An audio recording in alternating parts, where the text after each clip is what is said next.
രംഗത്തെ ലൈംഗിക ചൂഷണത്തെക്കുറിച്ചുള്ള അന്വേഷണം പൂർണ്ണമായും 4 വനിതാ ഉദ്യോഗസ്ഥർ നടത്തുമെന്നൊരു തീരുമാനം വരികയാണ്. വനിതാ ഉദ്യോഗസ്ഥരാകും പരാതിക്കാരിൽ നിന്ന് മൊഴിയെടുക്കുക, മൊഴി പരിശോധിക്കുന്നത് ഉൾപ്പെടെ നിയമപരമായ കാര്യങ്ങൾ സംഘത്തിലെ മറ്റുദ്യോഗസ്ഥർ നടത്തും. അരുൺ വിവരങ്ങളുമായി ചേരുന്നുണ്ട്. അരുൺ, ഈ സംഘത്തിനെതിരെ 7 അംഗ സംഘമാണ്. ഇതിൽ സംഘത്തിൽ ഉൾപ്പെട്ട ആളുകൾക്കെതിരെ പോലും ഇന്ന് പ്രതിപക്ഷ നേതാവ് പ്രതിപക്ഷമൊക്കെ ഗുരുതരമായ പല ആരോപണങ്ങളുമൊക്കെ ഉന്നയിച്ചിരുന്നു. അവർ സംശയദൃഷ്ടിയോടുകൂടിയാണ് ഈ ഒരു അന്വേഷണ സംഘത്തെ നിയോഗിച്ചതിനെ പോലും നോക്കിക്കാണുന്നത്.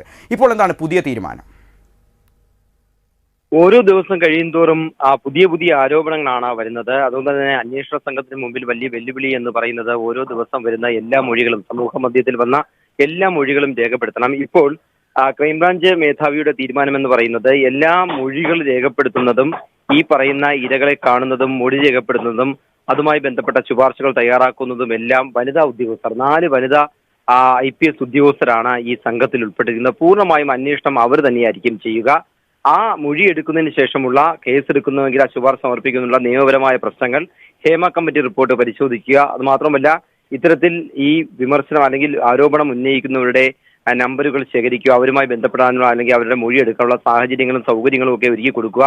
അത്തരം കാര്യങ്ങളൊക്കെ ആയിരിക്കും ഈ സംഘത്തിലുള്ള മറ്റു ഉദ്യോഗസ്ഥർ, ഉദ്യോഗസ്ഥർ ചെയ്യുക. അവസാനം ഒരു അന്തിമ തീരുമാന റിപ്പോർട്ട് തയ്യാറാക്കുന്നതിന് മുമ്പുള്ള ഒരു അന്തിമ തീരുമാനത്തിന്റെ ചർച്ചയിലേക്ക് ആയിരിക്കും ഇവർ ഉൾപ്പെടുത്തുക. ബാക്കി അന്വേഷണവും റിപ്പോർട്ട് തയ്യാറാക്കലും മൊഴി രേഖപ്പെടുത്തലും ഈ സ്ത്രീകളെ കാണുന്നത് ഉൾപ്പെടെയുള്ള ബാക്കി കാര്യങ്ങളെല്ലാം ചെയ്യുക ഈ വനിതാ IPS ഉദ്യോഗസ്ഥരായിരിക്കും. ഓരോ വനിതാ IPS ഉദ്യോഗസ്ഥരുടെ കീഴിലും അവരൊരു സംഘം, വനിതാ ഉദ്യോഗസ്ഥരെ വച്ചുകൊണ്ടുള്ള ഒരു സംഘം അവരുടെ ഓഫീസിൽ രൂപീകരിക്കും.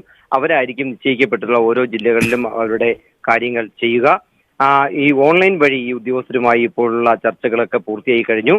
അത് പ്രകാരം ഓരോ ജില്ലയിലും ഓരോരുത്തരെ നിയോഗിക്കുകയും അവരുടെ പ്രവർത്തനങ്ങൾ വൈകാതെ തന്നെ ആരംഭിക്കുകയും ചെയ്യും.